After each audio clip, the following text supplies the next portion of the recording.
요한복음 15장 봅시다.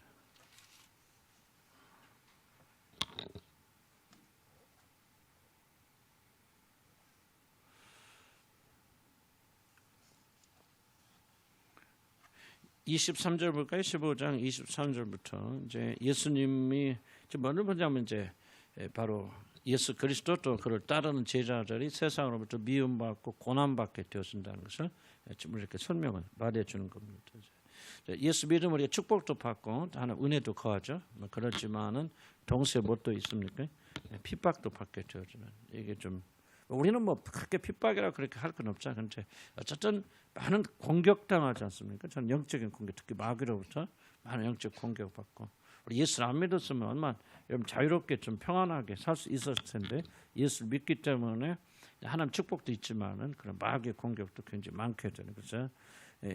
이 당시에 제자들이나 그 예수님 따르는 자들은 직접적인 예수 믿으니까 막 직접 핍박받잖아요. 요즘도 이제 그런 나라들 있죠. 저기 무슬림 국가나 그런 데는 예수님을 주로 고백하면 이제 뭐 죽이기도 하고 집에서 내쫓기도 하고. 우리는 이제 그런 건 없지만은 이제 우리가 예수를 믿기 때문에 얻는 그 이제 고난, 특히 이제 보이지 않는 마귀의 공격 같은 이런 것들, 우리들이 다 부족하고 문제가 있는 그런 사람임에도 불구하고 그런 마귀의 공격을 또 있어요. 또 있고 그것도 예수 믿는 예수님의 제자가 됐기 때문에 일어나는 그런 부분에 대해서 우리가 좀 기억하고 이 말씀을 좀 읽어볼 필요가 있죠. 23절에 보면 나를 미워하는 자는 또 내 아버지를 미워하느니라. 그래서 예수님을 믿는 자들, 예수님을 공격하는 자들은 단순하게 그들이 그냥 예수님을 믿는 자를 공격하는 것을 결국은 아버지를 미워하게 되는. 지금 여기 보면은 유대인들이 예수님을 핍박한 이유가 뭡니까? 바로 그들이 하나님을 모독한다. 사도 바울이 왜 사울이었을 때 왜 그 예수 믿는 자를 잡아 죽이죠?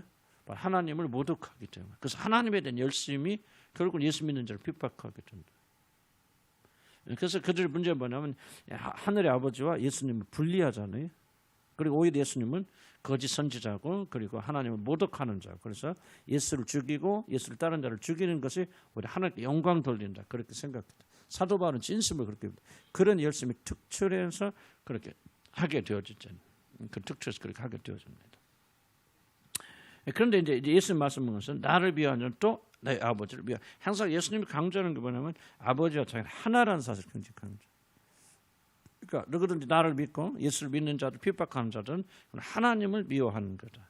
24절을 보면 내가 아무도 못할 일을 그들 중에서 하지 아니했더라면 그들이 아무도 못할 일은 뭐죠? 아무도 못할 일은 바로 예수 그리스도가 메시아로서 하나님의 아들 우리 구원하는 구주로 주님으로서만이 하실 수 있는 예를 들면 죽은 자를 다시 살린다든지 그러면 엘리야 같은 경우도 그렇게 살렸죠. 물론 엘리야가 살린 건 하나님 살렸지만은 그러나 죽은 자 살린다든지 특별히 문둥병 들린 자가 낫는다든지 또 한 번도 일어나지 않았던 과거에 보니까 나면서부터 눈먼 자가 뜨게 되고 귀머거리가 낫게 되었죠. 그러니까 이것은 오직 하나님의 아들 하나님만이 하실 수 있는 일 선지자들도 많은 능력을 가진 엘리야 엘리사도 할 수 없었던 그런 일들을 한단 말이죠. 그럼 그런 일을 함으로 뭐를 보여주는 예수님께서 바로 내가 누구냐 말이죠. 내가 이렇게 능력 많다 그걸 보여주는 것이 아니고 내가 바로 너희를 구원하러 온 하나님의 아들 메시아다 말이죠. 하는 것을 증거를 충분히 보여줬기 때문에 내가 많은 아무도 못할 일 바로 내만이 할 수 있는 일 하나님이 보내신 메시아만이 할 수 있는 일을 내가 너희들 가운데 하지 않았더라면은 그들에게 죄가 없으려니 무슨 말이에요? 그렇게 되면 네가 나간지 모르기 때문에 저거는 가짜야 선지자야 하나님 이름을 모독하는 자 그렇게 하고 나를 핍박한다 한더라도 죄가 없지만은 내가 너희들에게 충분한 증거 어떤 충분한 증거를 보여줬다는 거죠. 내가 누군지 하나님의 아들 메시아고 너희들 구원을 온다는 것을 아무도 할 수 없어요. 다른 사람도 할 수 있는 기적을 내가 했다면 뭐 선지자 중에 하나 이렇게 말할 수 있잖아요. 그런데 지금까지 뭐예요? 눈먼 자가 나면서부터 눈먼 자 아버지가 보면 지금까지 나면서부터 눈먼 자가 눈 떴다는 소리를 들어본 적이 내가 없거니와 그러잖아요. 그러니까 이 세상에 누구도 예수님 외에는 나면서부터 눈먼 자를 이런 치유한 자가 없다는 거죠. 그러면 예수님은 왜 그렇게 치유하느냐? 바로 예수 그리스도가 하나님의 아들이고 메시아고 그가 이 땅에 보내신 자란 말이죠. 보내신 자. 무슨 말 얘기합니까? 그러니까 이런 증거를 보고도 나를 핍박하고 한다면은 너에게 죄가 있다는 거죠. 내가 다 보여줬는데 예수 그리스도가 하나님의 아들이라는 사실을 다 증거를 보여줬는데도 불구하고 우리가 그를 믿지 않는다면은 너희는 용서받을 수가 없다 그런 얘기가 아닙니까? 유대인들이 우리들도 비슷한 얘기겠죠. 우리들도 하나님께서 우리 그 많은 증거를 보여주셨고 마음에 확신도 주셨고 성령 역사도 해주셨는데 우리가 정말 그리스도를 쫓아가지 않는다면은 우리가 받는 형벌은 우리가 너무나도 당연한 거 아니겠습니까?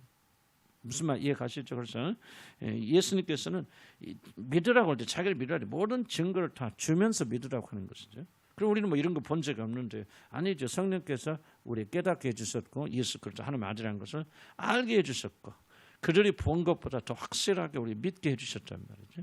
그런 믿음을 주셨음에도 불구하고 우리들이 예수를 우리 주로 받아들이지 않고 그리고 그를 따라가지 않는다면 우리는 그 사람들 지옥 가는 건 너무나 당연한 거라는 거죠. 이런 모든 증거를 보여줬음에도 불구하고 그들이 부인하게 되어지니까. 그래서 유대인들이 심판받게 되어진 거 뭐냐?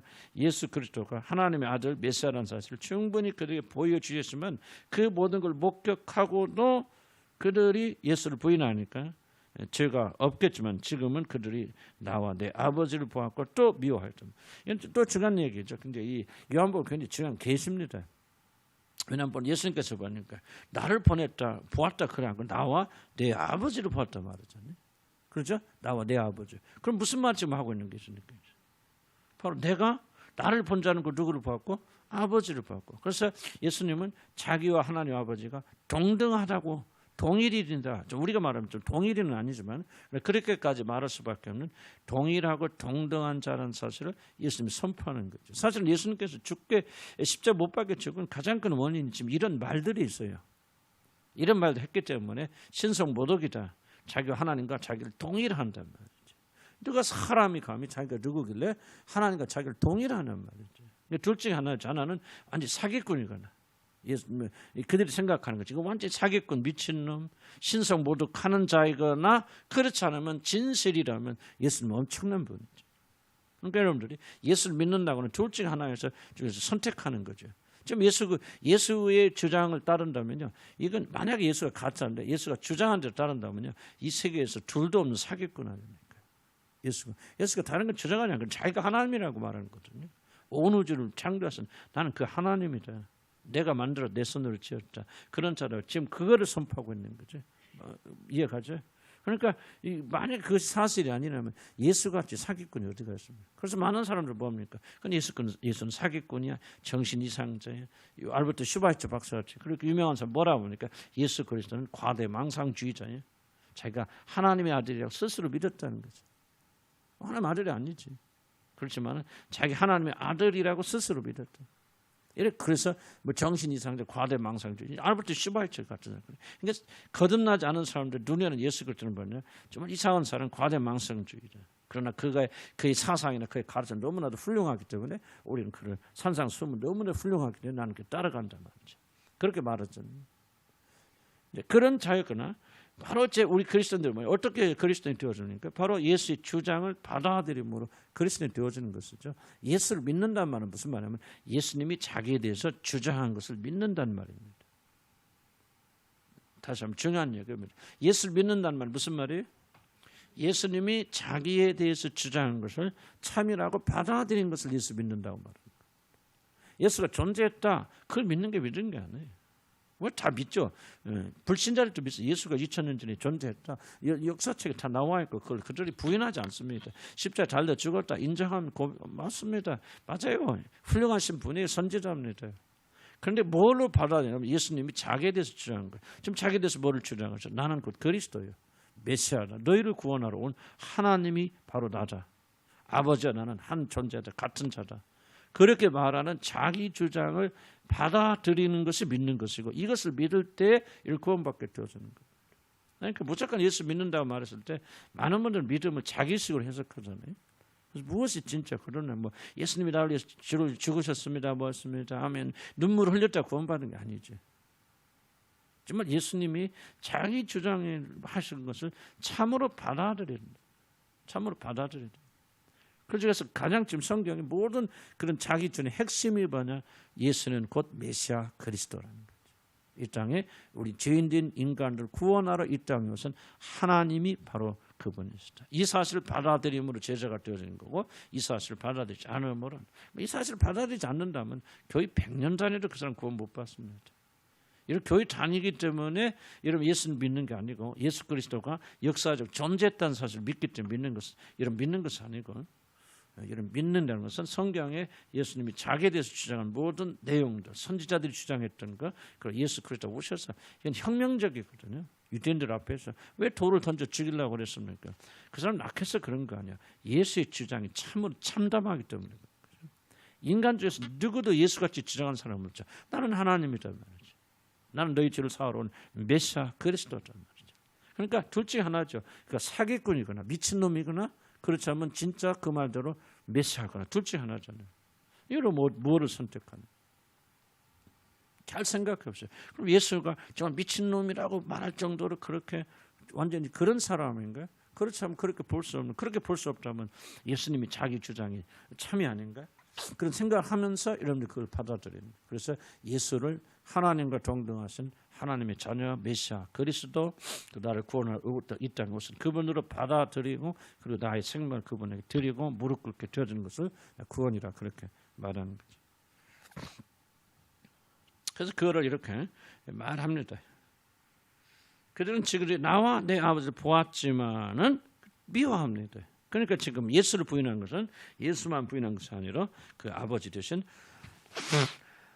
하나님 아버지를 같이 부인하게 되는 거죠. 25절. 그러나 이는 그들의 율법에 기록된 바 그들이 이유 없이 나를 미워했단 말을 응하게 합니다. 율법이 뭔 말이에요? 율법이란 말이에요. 구약 성경이란 말이죠. 구약 성경에 뭐라고 기록되어 있습니까? 바로 이유 없이 나를 미워했던 한 말을 응하게 합니다. 이 말이 무슨 말이에요? 굉장히 중요한 말, 구원에 있어서. 죄인들이 왜 죄인입니까? 이유 없이, 까닭 없이 그들이 왜 그를 미워합니까? 선천적으로 그렇게 태어났기 때문에. 후천적이라면 이유가 있어야죠. 예수를 미워하는. 저는 뭐 완전히 사기꾼 노릇한다, 먼저 하는 게 왜 이렇게 비기 싫어, 뭐 어쩌든 그 이유가 있어야 후천적이지. 이유가 없이 계속 미워하면 뭡니까? 그걸 뭐라고 말합니까? 선천적이라고 말하는 거지. 뭔가 대한민국 사람이에요. 그러니까 내가 영국에 살면서 좀 재밌게 생각했던 하나, 이현성 목사님 어렸을 텐데요. 누가 뭐 우리는 일본에도 한마디 적대어놓고 한마디 들어본 적도 없거든요. 근데 애가 그냥 일본 그러면 굉장히 비워요. 어째 들었는지 난 잘 모르겠어요. 그렇다면은 물론 태어나면서 일본 미워 그러고는 태어 안 났겠지만, 뭔가 대한민국 사람들에게는 굉장히 일본을 미워하는, 물론 역사가 흘러서 그렇게 됐지만 그런 선천적인 것이 있다, 난 그렇게 생각이 좀 되어져요. 여기서 말하는 그런 거죠. 여기서 말하는. 너희는 이유 없이 까닭 없이. 그러니까 왜 우리가 일본 싫어합니까? 이유가 없어요. 까닭 없어요. 하는 짓이 다 미웠단 말이죠. 그런 선천적인 거죠. 그러니까 너희들이 이유 없이 나를 미워하는단 말은 무슨 말이냐? 모든 인간 태어난 순간부터 무엇다는 거냐? 예수를, 하나님을, 하나님의 아들을 미워하는 씨를 가지고 태어난다는 거죠. 이게 바로 죄입니다. 무슨 말 이해하시죠? 말이에요? 자, 벌써 태어나서 어떤 이유 때문에 어떤 근거가 있어서 뭐 오해를 했건 예수님에 대해서 어떻게 되어서, 그래서 예수님을 미워하는 것이 아니, 너희들이 까닭 없이 이유 없이 나를 미워하는데 왜 그들 안에 무슨 씨가 있어? 예수를 싫어하는 씨가 뿌려졌겠다. 이게 바로 불신하는 거. 이게 바로 믿지 않는 불신자들 마음속. 불신자들 마음속에는 1번으로 뭐가 있습니까? 윤리와 도덕적인 이슈가 아닙니다. 불신자들 우리보다 윤리와 도덕적으로 잘못되고 절대 그런 존재들이 아니에요. 윤리와 도덕. 불신자들의 문제는 무엇입니까? 불신자의 문제는 그들의 마음속에 선천적으로 예수를 미워하는 마음을 가지고 태어난다. 그래서 그런 사람이 예수를 주로 받으려면 뭐래? 획기적인 변화가 일어나야지. 나는 이게 성경 보면 잠깐만 한 절 한 절 속에 구원에 대한 놀라운 것들이 들어있다 생각이 들어요. 그냥 우리는 그냥 하는 말이 아니에요. 까닭없이 나를 미워하는구나. 그럼 뭐 예수님께서 미쳐가지고 지금 그런 말하는 섭섭해서 그런 게 아니거든. 예수님 하신 말씀 모든 게 구원에 대한 중요한 진리를 담당하지. 우리 인간 안에는 근본적으로 뭐가 있다는 거예요? 예수를 싫어하고 대적하고 하나님을 대적하는 등들리거든. 이게 바로 선천적인 죄가 있다는 거죠. 자, 이 선천적인 죄를 온전히 예수를 사랑하는 사람 바꾸려면 뭐예요? 하나님의 초자연적인 개입이 없으면 안 된단 말이지. 종교로 안 됩니다. 여러분 열심을 안 되고요. 율법에는 노력으로 안 되고요. 이 사실 깨달았는데 뭐 여러분 어떻게 깨닫겠어? 성령께서 깨닫게 해주셔야 깨닫는 것을. 근데 여러분이 깨닫고 이제 구원받은 분들은 이 점을 잘 생각하셔야 돼요. 여러분이 거듭났다는 사실은 초자연적인 변화가 여러분이 일어났다는 게. 그래서 여러분 까닭없이 예수를 미워하는 그런 선천적인 마음을 가진 그런 분들이 이제 주님을 사랑하는 마음이잖아요. 뭐라고 하니까 베드로서 뭐라고 하니까 내가 예수에 대해서 알지 못하고 보지 못하는데 보지 못한 예수를 믿고 사랑하는도다. 너희들 보지 못한 것을 믿고 사랑하는 것은 뭐예요? 너희가 영혼의 믿음의 결국 곧 영혼의 구원을 받은 것이다. 구원을 받았으니까 원수의 자가 대적했던 자가 예수를 사랑하게 되잖아요. 그냥 노력해서 사랑해주는 게 아니고 교회 다녀 사랑해주는 게 아니거든요. 종교인들, 난 죄송하죠. 우리 교회에 보면 종교인들이 있어요. 종교인들이 열심히 하는데 몇십 년 지나도 이걸 못 넘어가요. 뭐를 인정해 줍니까? 물론 성령이 도와주시되지만 선천적으로 우리 안에 응애하고 태어난 아이 속에 뭐가 들어있다? 윤례 도덕적으로는 그가 죄가 있어요 없어요? 없죠. 응애하고 태어난 애가 뭐가 죄가 있습니까?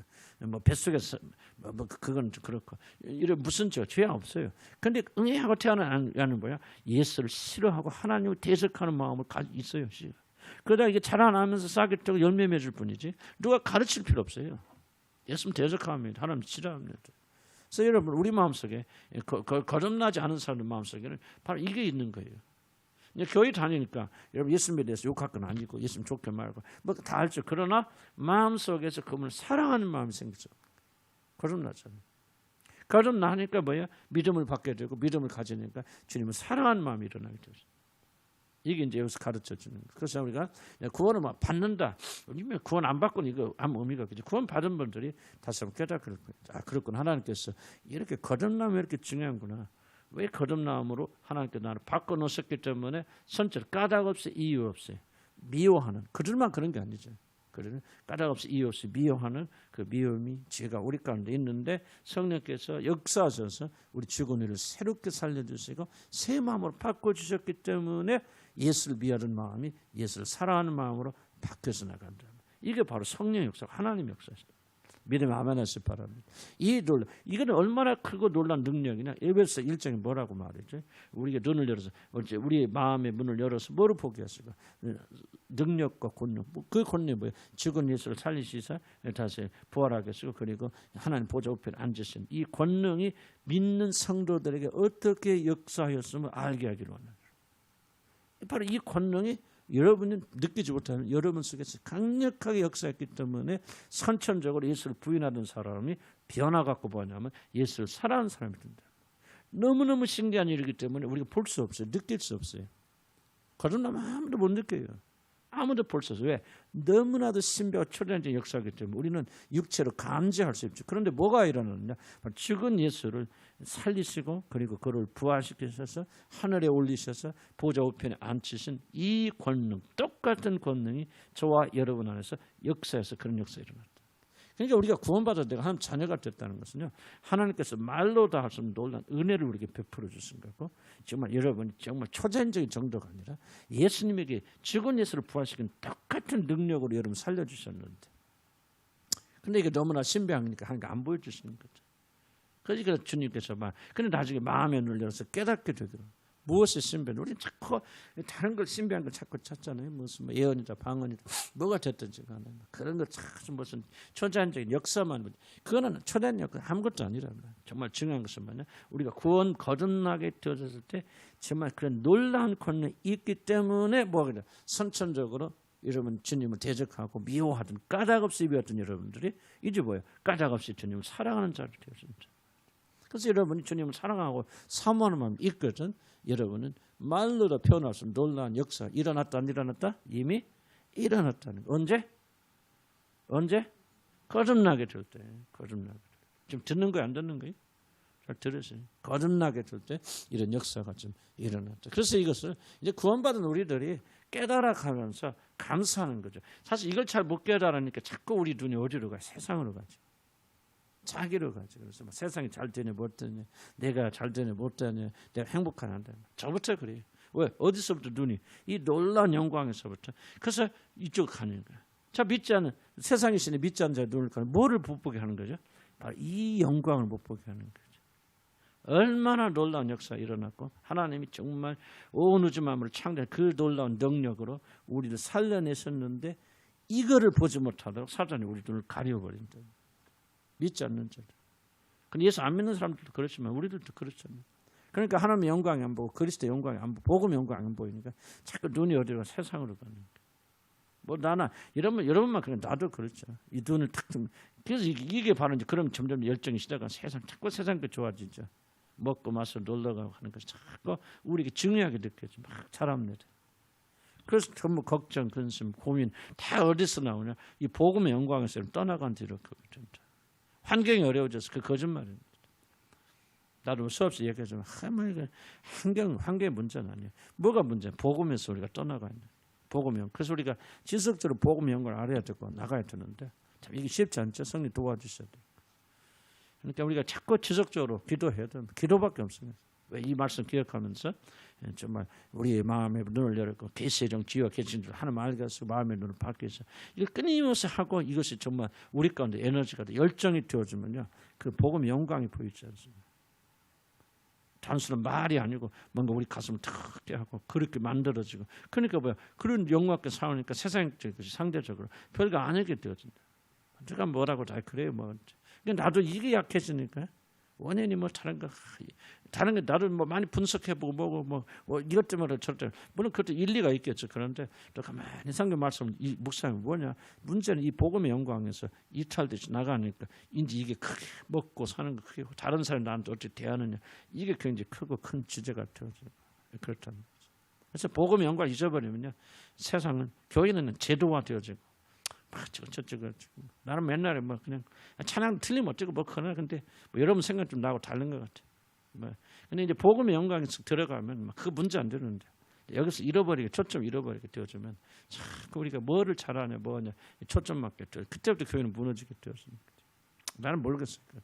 난 내 생각은 그래. 내 생각에서 우리가 저와 여러분이 하여간 뭐 교회에서 할 건 하더라도 우리가 뭐를 해야 되냐 정말 우리가 복음의 영광을 알도록. 이 복음의 영광이죠. 우리가 알려주고 가슴이 뜨거워지고 불이 붙게 되어지고 그러면 이제 뭐냐 결과가 세상적인 것이 별로 중요하게 여기지 않게. 만약 세상 문제가 이런 크게 느끼거든. 이런 꼭 생각해서 이런 복음의 영광에서 멀리 떠나 있다. 저도 그런. 하여간 목사가 뭐는 예의가 없어요. 목사니까 더 많은 공격을 받겠죠. 뭐 사모라고 해서 안 그렇고 뭐라 그럴까. 근데 자꾸 우리는 다른 데서 원인이 있잖아. 우리 치유가 좋은 것도 있지만 치유의 큰 단점은 뭐냐면 모든 그 사고를 성경적 사고를 하지 않고 환경적 사고를 하도록 만든다. 우리가 너 읽어서 뭐가 이슈가 있으면 그렇다 하지. 정말 성경이 정리하는 거니까 복음의 영광에서도 벗어났단 말이지. 세상이 있으니 너 믿지 않으려고 하는 자들 눈을 가리워서 그래서 예수 안에 복음의 영광을 보지 못하게 해서 그 영광이 안 보이니까 마음이 공허하고 뭐하고 다 그래서 이렇게 되어지는 건데 이게 성경이 정리하는 건데 우리가 자꾸 이제 마음이 떠나가면 뭐나 자꾸 세상적으로 치유적인 차원에서 이슈가 무엇인지 뭐지 이렇게 생각해요. 그래서 하여간 좀 물론 난 치유도 필요하다는 생각이 들어지고 그런 것도 결코 작은 건 아니에요. 그러나 이 조화와 균형을 잘 이뤄나가면서 해나가는 오늘 말씀처럼 선천적인 지연이었죠. 오늘 그거 하나만 기억하고 감사를 얼마나 좋아요. 선천적 지연이었는데 뭐예요? 나면서 눈먼. 그래서 나면서 눈먼 자를 주님이 눈을 열어주신 것은 예수님이 그렇게 능력이 있다. 그걸 말씀하시는 거 아니에요. 그건 아무것도 아니죠. 중요한 거 뭐냐면 이렇게 선천적으로 나면서부터 죽어있던 너희들 진리와 영을 보지 못한 너희들을 하나님의 아들 예수 그리스도 오셔서 죽으시고 부활하시면 그들의 눈을 열어서 뭐예요? 영광을 보게 하신다. 그래서 이미 저와 여러분은 영광을 보고 있어요. 아멘. 좀 잘 안 보이서 그렇죠? 그래서 눈을 우리가 좀 깨끗하게 닫고 세상을 이기고 나가면 더 좋은 것이 보여요. 그러니까 이 성경 말씀 참 중요한 말씀인 것 같아요. 이유 없이 나를 미워할 때 율법에 기록되었다는 거 기억하시기 바라고 책에 기록되었다. 자, 26절 내가 아버지께로부터 너에게 보낼 보혜사 곧 아버지께로부터 나오시는 진리 성령이 오실 때 그가 나를 증. 자, 이제 성령에 대해서도 말씀하시 26절에 보면 정말 중요한 말이에요. 아버지께로부터 너에게 보낼 보혜사. 자, 누가 성령 우리에게 보냈습니까? 26절에 보면 아니죠. 누가 보내요? 내가 보내죠. 내가 아버지께로부터 너희에게 보내렸어. 아버지께로부터 받아서 원래 성령의 출처가 어딥니까? 출처라는 표현이 그렇지만은 아버지로부터 나오죠. 아버지에게 속한 성령이죠. 그 성령을 뭐냐 받으셔서 누가 우리에게 주셔? 내가 너희에게 보내라. 성령으로 세례를 주시는 분이죠. 근데 그 성령은 누구의 성령이에요? 자기 성령이 아니고 아버지 성령. 아버지께서 가진 아버지의 영을 아들에게 주시고 그 아들이 그걸 받으셔서 내가 너희에게 보낼 보혜사. 보혜사는 지난번 설명드렸죠. 예수님과 똑같은 역할을 담당하시는 하나님의 영. 예수님이 오신 건 똑같다 말이죠. 그래서 우리 안에 누가 계십니까? 성령이 계신데 예수님이 계시다 그렇게 말할 수도 있죠. 그래서 우리는 어떻게 보면 제자들과 더 가깝게 갈릴리에서 역사하시는 그 예수를 만나는데 보는데 이걸 저기 실감 있게 못하기 때문에 좀 잘 안 믿어지잖아요. 그렇다 성경의 진리에 따르면 바로 그렇게 놀라운 어떤 성령은 누가 주십니까 우리에게? 누가 기름 부어 주십니까? 예수 그리스도가 기름 부어 주십니다. 그래서 성령을 받는 것과 복음 전파 굉장히 밀접한 관계가 있죠. 이 초대교회 보면 언제 성령 받습니까? 예수를 자기 구주로 고백하고 세례받고 신앙 고백할 때 예수님을 나의 구주로 삼아드리고 주님 모이셔서 나는 오직 예수 그리스도만을 모시고 살겠습니다 하고 선언하고 선포하게 될 때 성령이 그를 기름 부어주시죠. 그리고 성령 오셔서 뭐 합니까? 이거 나오죠. 그가 어떻게 한다? 그가 누구를 증언한다? 예수 그리스도를 증언하신다. 그러니까 이 성령이 모든 역할은 예수로 말미암고 예수를 향하고 있고 예수를 전하고 있고. 그러니까 성령이 오셔서 우리가 역사하시고 병 고치고 뭐하고 하는 것도 별로 작은 일 아니죠. 중요한 일인데 그것이 성령이 우리에게 주어진 목적이 아니죠. 성령이 우리에게 주어진 목적은 뭐예요? 예수 그리스도를 우리에게 뭐 하시는 거예요? 증언하시는 거죠. 예수 그리스도 누구라는 거죠. 예수 그리스도 하나님의 아들이다. 하나님과 동등하신 분이다. 아버지와 같은 분이 우리를 구원하기 위해서 몸을 입고 이 땅에 오신 그러하신 분이다. 하고 성령께서 오셔서 예수 그리스도를 증언해 주신 증언이죠. 이게 성령이 우리에게 주신 가장 중요한 목적입니다. 그런데 우리 사람들이 이거를 중요하게 예수를 한 번 할 때 예수님 나의 구주가 되고 이렇게 하면 기도하고 모든 끝나버리고 그다음부터 성령의 은사와 뭐 기적과 모든 것. 난 절대 은사와 기적을 부인하지 않지만 그것이 성령의 주 역사가 아니라는 사실을 우리가 자꾸 잊어버려요. 성령의 주 역사는 뭡니까? 복음의 복음. 예수님에 대해서 증언하신 거예요. 예수님 누군가를 우리 알게 하시는 것이죠. 성령이 그 목적 우리에게 부어주셨어요. 믿음 아멘 하시기 바랍니다. 그래서 우리를 또 모든 성령의 초점을 거기다 맞춰놔야 돼요. 주님 더 깊이 알고 주님을 사랑하게 되고 주님과 하나가 되어지고 그걸 누가 하시냐? 우리 안에 계신 성령께서 그걸 도와주신다는 거죠. 성령 역사 없으면 안 돼요. 믿음이 있어야죠. 믿음이 있으면은 그 믿음을 가지고 성령께서 우리 안에 역사하셔서 예수님에 대해서 증언하시고 예수님을 더 알게 하시고 예수님과 함께 하신다. 다시 한번 합니다. 내가 아버지께 받아서 너에게 보낼 보혜사 곧 아버지께로부터 나오신 진리의 성령이 오실 때 그가 나를. 근데 성령이 어떤 성령이죠? 아버지께 나오시는 진리의 성령, 진리의 성령. 그래서 항상 성령을 오셔서 왜 우리가 성경 가르칠 때 성령 역사하십니까? 진리의 성령이겠죠. 우리가 이거 임의대로 해석하지 못하고 내가 올바로 해석할 수 있도록 누가 도와주십니까? 성령께서 하시죠. 진리가 아닌 곳에 성령 역사합니까? 안 합니까? 안 하시죠. 그러니까 항상 진리와 연관되어져 있죠. 진리는 뭡니까? 성경책이 진리 아닙니까? 성경과 성령은 뗄래야 뗄 수 없는 그런 겁니다. 우리가 성경대로 살아갈 때 성령 역사하시고 또 성경대로 살아가도록 성령이 우리를 도와주시고 성경 뭐예요? 예수에 대해서 증언하는 책이라 그랬지 않습니까? 그래서 우리가 성령께서 읽을 때마다 성경 읽을 때마다 우리 마음을 어디로 갑니까? 예수님으로 향하게 하시고 예수님께 집중시켜야 됩니다.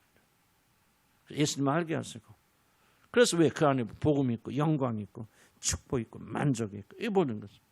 저도 이제 다음 주에 설교 창세기 그 부분 이삭을 바친 내용을 지금 설교하려고 주님 주셔서 그렇게 준비하고 있는데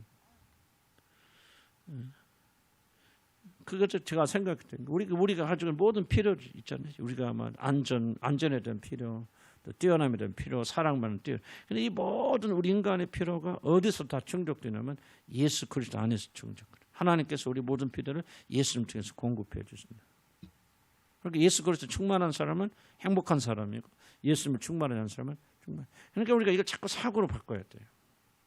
저부터도 뭐 좀 문제가 있다, 행복하지 못하다. 그럼 자꾸 원인 찾거든요. 이게 어디서 생긴 거예요? 우리 조상들 다시 뭐예요? 또 무슨 이슈 때문에 그러지? 전부 그게 무슨 버릇이냐? 우리 안에 뭐가 있죠? 아까 있죠. 태어날 때 까닭 없이 나를 미워하는 자다. 그래서 우리 안에 뭐가 있죠? 선천적으로 될 수 있으면 예수님을 피해가고 예수님을 빼버리려고 하는 습성이 있어요. 이해가죠? 그래서 자꾸 뭐를 찾는, 이슈를 찾는 거죠. 이슈 찾아 해결하면 예수 없어도 되죠. 그렇죠? 예수님 없어도 예수님만 찾으러 내 문제가 이것 때문에 문제 잘못됐어. 그럼 그 문제 해결하면 될 거 아니에요. 무슨 말이 갑니까? 그러니까 우리가 자꾸 이슈와 어떤 치유나 이런 관점에서 보다 보면은 결국 뭐가 제거되냐면 예수님의 존재가 제거되죠. 근데 왜 이게 그렇게 좋아할까? 바로 우리 선천적으로 우리 안에 뭐가 있죠? 까닭 없이 예수를 미워하는 바입니다.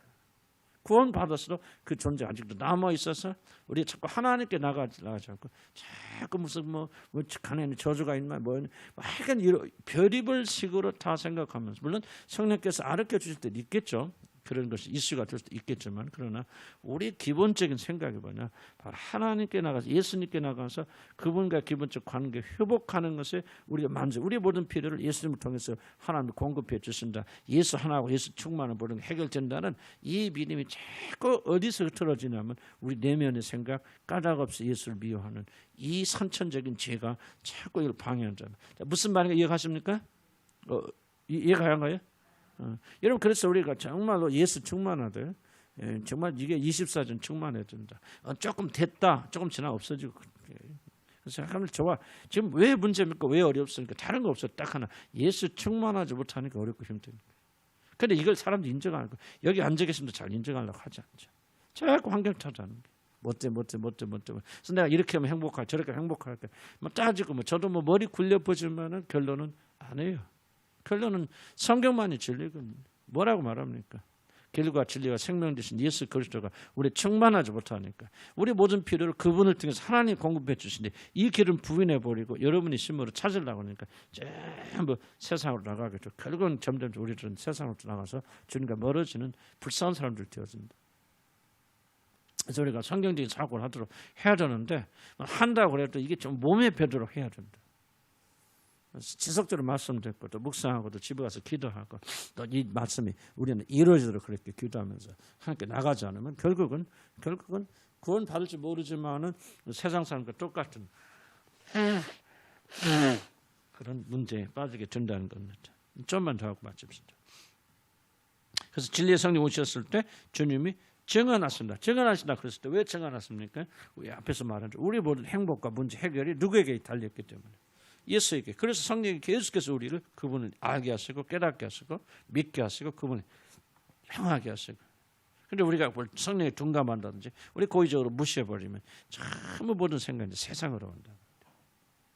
내가 이래서 그렇고 저래서 그렇고 뭐 그런 얘기 많잖아요. 뭐 내가 갱년기라 그렇구나 이제 뭐 여러 가지 많이 있어요.